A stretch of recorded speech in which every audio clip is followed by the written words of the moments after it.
The day I graduated, I woke up before my alarm. For a few seconds, I just lay there, staring at the ceiling, trying to calm my heart. I kept telling myself, this is real. This is actually happening. I was graduating. After everything I'd been through, I had finally reached this day. I sat up and looked around my room. It was small, the smallest room in the house, but it had seen all my struggles.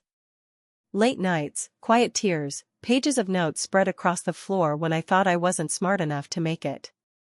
This room knew my story, even when no one else did. My graduation dress was hanging behind the door, still wrapped in plastic. I touched it gently, almost afraid. I didn't have anything fancy, but it didn't matter. I earned this. I stood in front of the mirror and fixed my hair with shaking hands. I didn't see a weak girl looking back at me. I saw someone who kept going when it would have been easier to quit. "Mom, I did it," I whispered, holding the necklace she gave me before she passed away. My throat tightened. "I wish you were here today." The house was quiet. Too quiet. No excitement. No celebration. Just the distant sound of traffic outside and someone sweeping the street. It felt strange, like the world hadn't realized how important this day was to me. My phone buzzed with messages from friends. "Congratulations. We're so proud of you. Today is your day." I smiled and felt my chest warm a little. I went to the kitchen and made myself tea.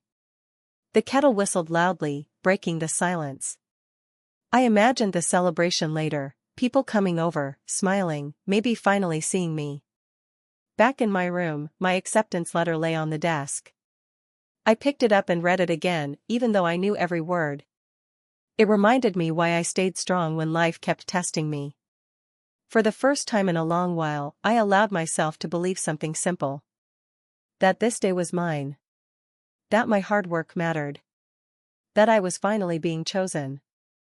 I didn't know yet that this would be the last peaceful moment before everything changed. After my mom died, nothing in our house broke all at once.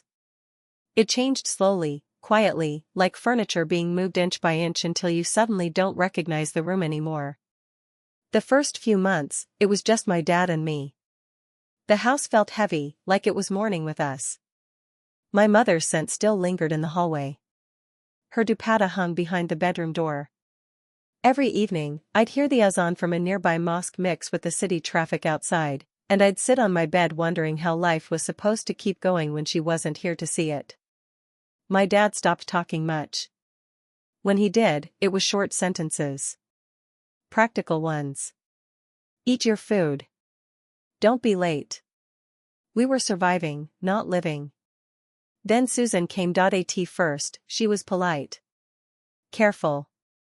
She spoke softly, brought food, told me she understood how hard this was for both of us. I wanted to believe her. I really did. I wanted to believe that adding people to the house would fill the emptiness my mom left behind. But instead, the emptiness just changed shape. When Susan moved in, so did her daughter, my stepsister. Suddenly, the house had laughter again, but it wasn't for me. It followed her. Her moods decided the temperature of every room. If she was happy, the house was light. If she was upset, everything stopped. "Just let it go," my dad would say quietly when arguments started. "She's sensitive," Susan would add. "You're older. Be mature." So I learned to be quiet. I learned when to disappear into my room. When to nod instead of speak. When to swallow words before they caused tension. Slowly, without anyone saying it out loud, I understood that peace in this house depended on me not needing too much. My room got smaller. Literally. I was moved into the smallest one because you don't need much space. Meanwhile, my stepsister's room got painted, rearranged, upgraded, every change announced like a celebration. At dinner, conversations circled around her day. Her feelings. Her problems. If I tried to speak, I'd be interrupted or gently redirected. "We'll talk about that later," Susan would say. Later never came. My dad watched all of this happen. Sometimes I think he noticed. Other times, I think it was easier not to. Grief made him tired, and Susan filled the space my mom once held. I became background. By the time I graduated, staying quiet wasn't something I chose anymore. It was something I had mastered. And that silence, that habit of shrinking myself, set the stage for what came next. I didn't earn my degree in a straight line. I earned it in pieces, stitched together from exhaustion, silence, and stubborn hope. Most nights, the house was asleep while I sat on my bed with a laptop balanced on my knees, the screen dimmed low so no one would complain about the light. Outside my window, the city never fully rested. Buses hissed at the corner. Dogs barked in the distance. Somewhere, life kept moving, even when mine felt stuck between responsibility and dreams. I studied when everyone else was done demanding things from me. After the dishes were washed. After errands were run. After I'd convinced myself it was okay to put myself last again. Coffee became my closest companion, cheap, bitter, and always reheated. Money was tight in a way that didn't look dramatic from the outside. No eviction notices.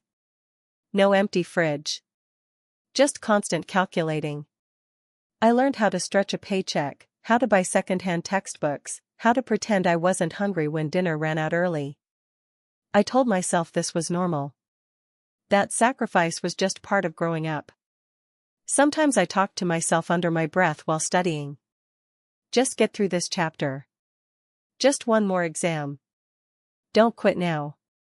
No one clapped for those moments. No one saw me cry quietly over grades I thought weren't good enough. No one saw how lonely it felt to carry ambition in a house where needing too much was treated like selfishness. There were days I wanted to stop. Days when I felt invisible, like my effort didn't matter to anyone but me. On those days, I'd pull out my mother's old notebook, the one where she used to write grocery lists and reminders. On the last page, in her handwriting, she'd written, "Education is freedom."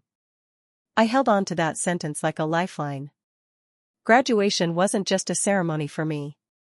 It wasn't about a cap and gown or photos for social media. It was proof. Proof that I survived nights when giving up would have been easier. Proof that I kept going without encouragement. Without support, without applause.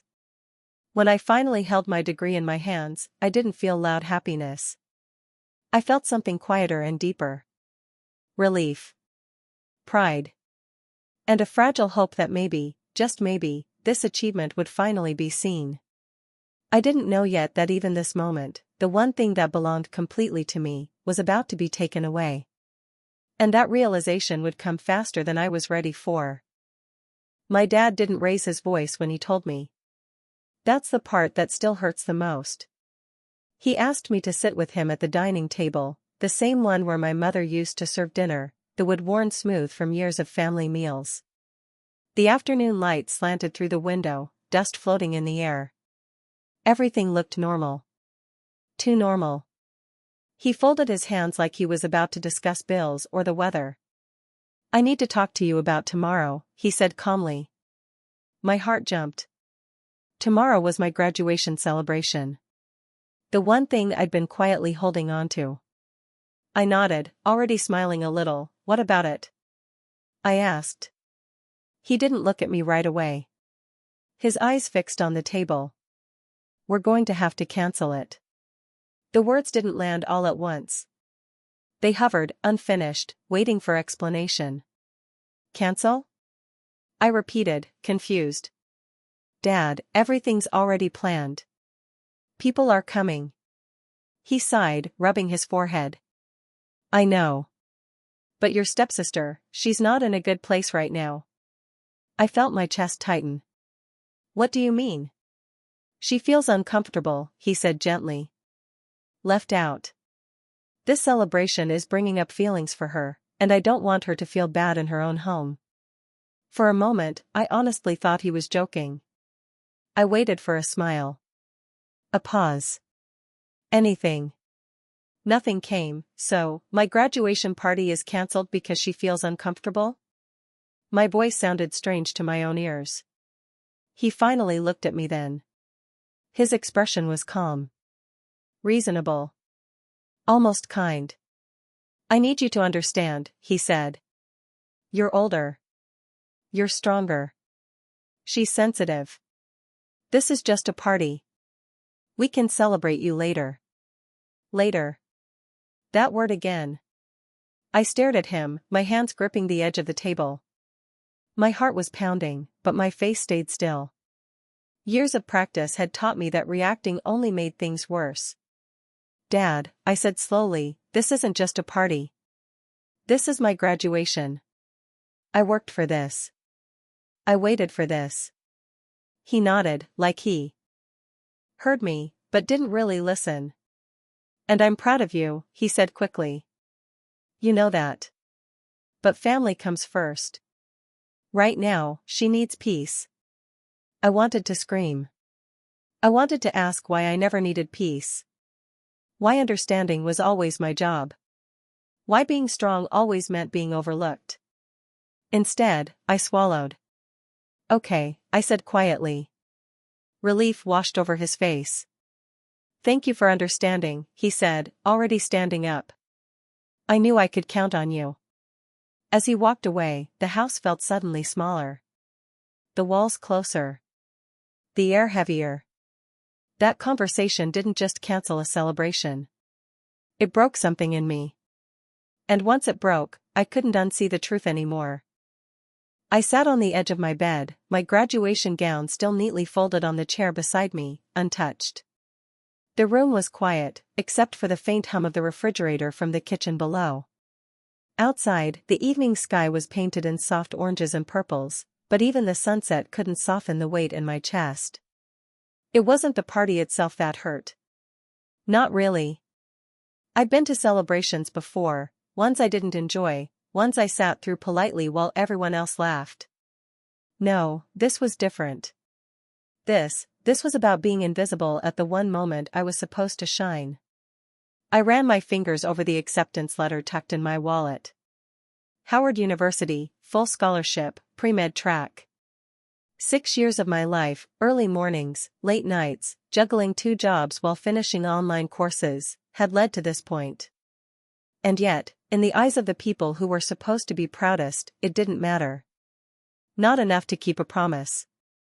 Not enough to honor me. The pattern hit me like a cold wind through the open window. Mom had always noticed, always whispered encouragements. You're strong, Lisa. Don't let anyone dim your light. But after she died, everything shifted. Dad remarried, and suddenly, the house had a new center. A new heartbeat. Brianna. My stepsister. Someone who barely understood the meaning of sacrifice, someone whose tears could cancel months of planning, someone whose every whim became the law. And me? I had learned to shrink.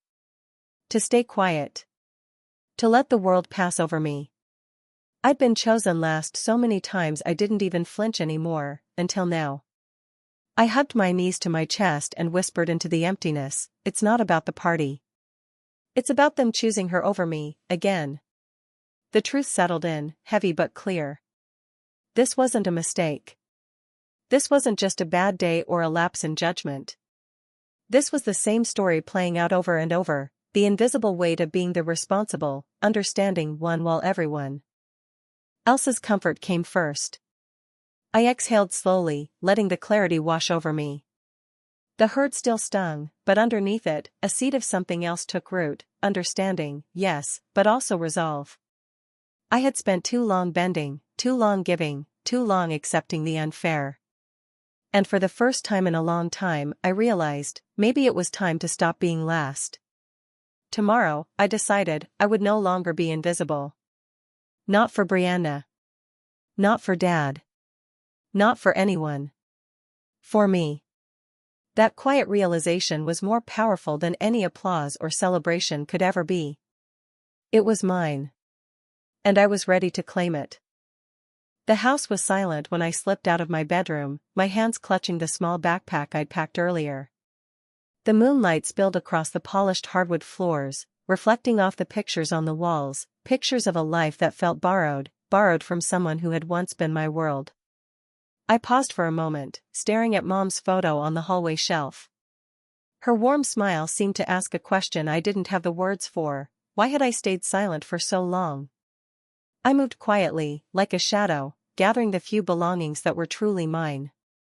My laptop, a stack of textbooks, Mom's old jewelry box, the small frame I'd kept from my high school graduation, all of it packed with careful precision. I didn't leave a note. There was nothing to explain.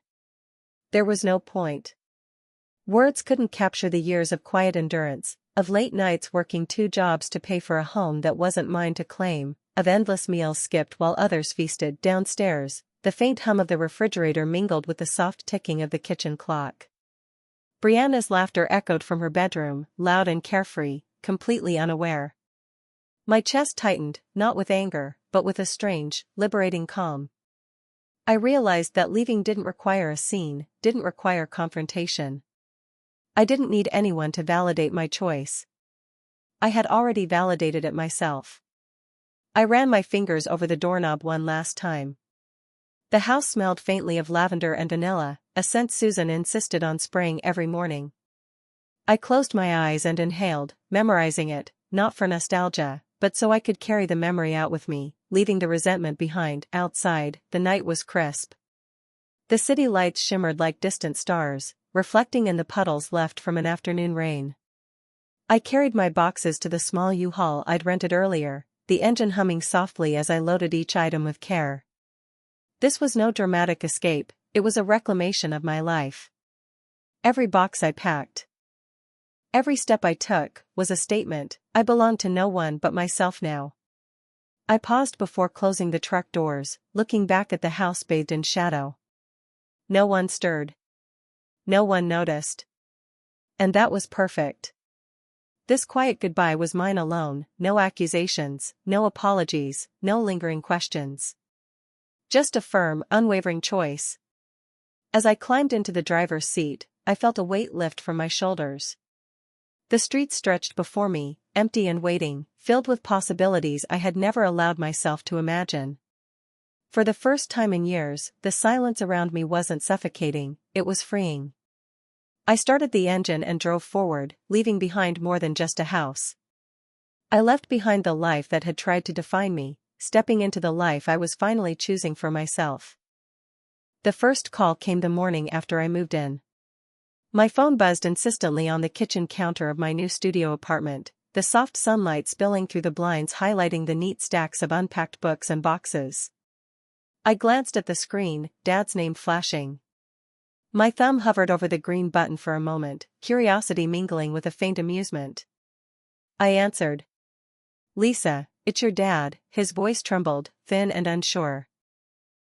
We've run into a bit of a problem with the house." "The mortgage?" I held up a hand, even though he couldn't see me. "Don't. I'm not paying it. You know I'm gone." There was a pause, a deep intake of breath that carried more frustration than I expected. "Well, we didn't think this through. The payments, your mom's house, it's complicated." I bit back a smile. Complicated? For 3 years, I had kept everything afloat, silently, meticulously. My spreadsheets, my transfers, my skipped meals and overtime hours, all to make their comfortable life possible. And now they were scrambling without me. Over the next few days, the calls kept coming. Not apologies. Not even faint regret. Just the sound of my absence reverberating through a life that had taken me for granted. "Lisa, we need a little help?" Dad pleaded one evening. "We're behind on utilities. The electric, the water." I kept my voice calm, professional even, like I was speaking to a difficult patient rather than my own father. "I'm not part of this household anymore. You have 2 incomes. You make enough to cover it. If not, it's on you. I won't be your safety net." His silence was telling. I could almost hear him calculating, realizing that the quiet girl he had dismissed for years had been the one holding everything together. And Brianna? She didn't call. Didn't send a single message. The stepsister who had so easily claimed her place as the center of the family's attention was suddenly invisible, her bubble life unaffected by my absence but entirely dependent on the structure I'd maintained. I leaned back on the couch, letting the early afternoon light warm my face. There was irony here, sharp and almost delicious. They had chosen comfort over fairness, convenience over recognition. Now they were learning, too late, just how much I had been carrying. As I scrolled through the missed calls and messages, I felt something I hadn't in years: validation. Not from praise, not from gratitude, but from the simple truth that my presence had mattered. That the quiet, overlooked daughter had been the backbone all along.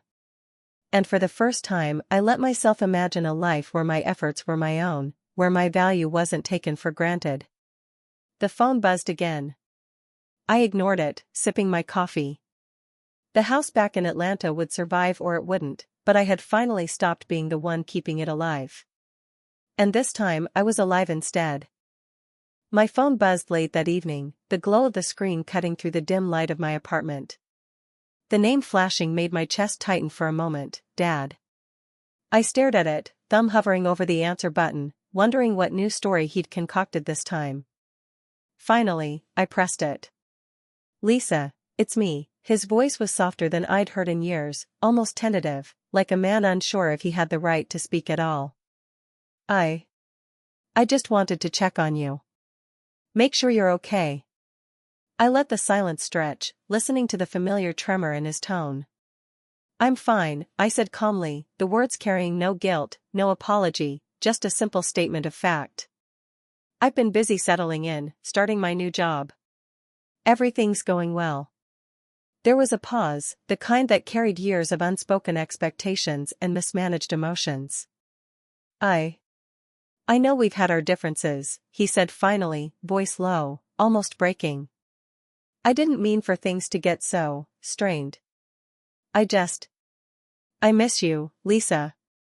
I pictured him pacing in the dimly lit living room back in Atlanta, the weight of his own choices pressing down on him. I know, I replied, my tone steady, almost maternal in its patience. But missing me doesn't fix anything. It doesn't undo the years of being overlooked or the times I had to sacrifice my own needs so you and Susan could feel comfortable. A soft sigh. I know. I just wish things were different. I wish I could have been the father you needed. And there it was, the confession, heavy with emotion but still void of action. Still void of accountability. I could almost hear the invisible line he drew, separating regret from responsibility. I let him speak, letting the silence between words speak louder than any confrontation could. Lisa, please know, I love you, he said, voice trembling. I hope one day you can forgive me. I took a slow breath, looking around my sunlit apartment, the little space I had carved out for myself with hard work, determination, and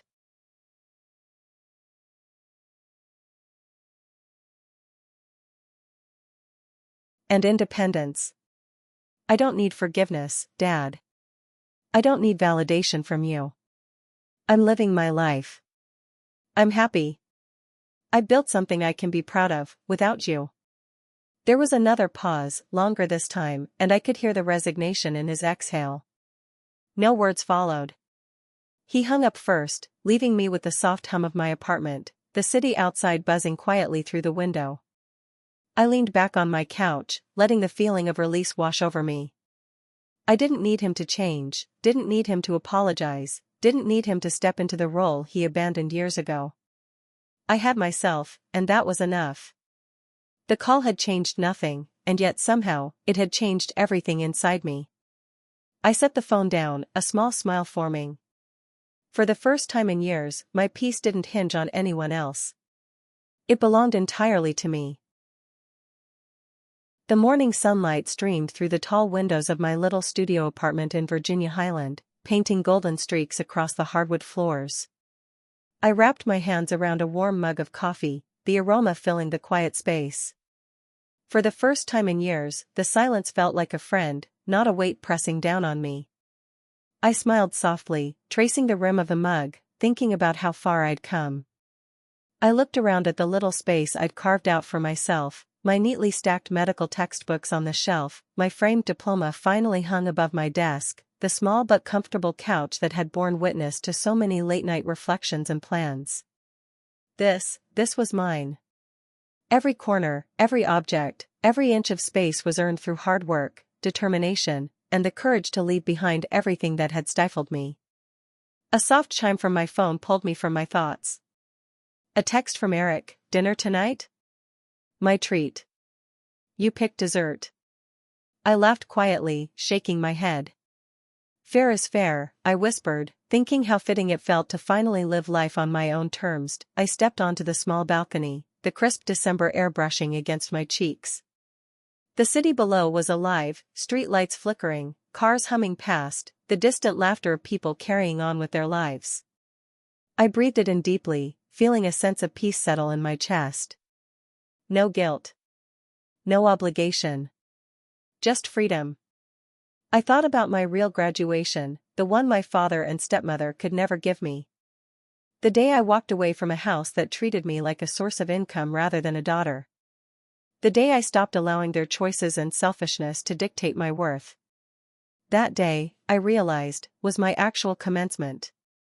My tassel had already been turned the moment I chose myself. Sitting back inside, I opened my laptop to review my schedule at the hospital. Residency orientation, patient consultations, meetings with medical students I would mentor, my life was brimming.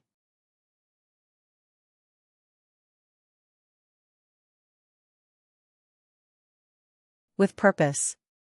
I wasn't just surviving anymore, I was thriving. Every late night studying, every skipped meal, every moment of quiet frustration had led me here. I sent a quick message to Evelyn and Taylor, "Coffee tomorrow morning? Let's celebrate me, properly this time." I could hear their excitement through the emojis, but what made me truly smile was knowing I no longer needed anyone else's validation to feel worthy. As the sun dipped lower, casting long shadows across the room, I sank into my couch and closed my eyes. The soft hum of the city, the warmth of my apartment, and the steady rhythm of my heartbeat reminded me, this was my life. My choices. My triumph. And for the first time in years, I was home, truly home, in myself.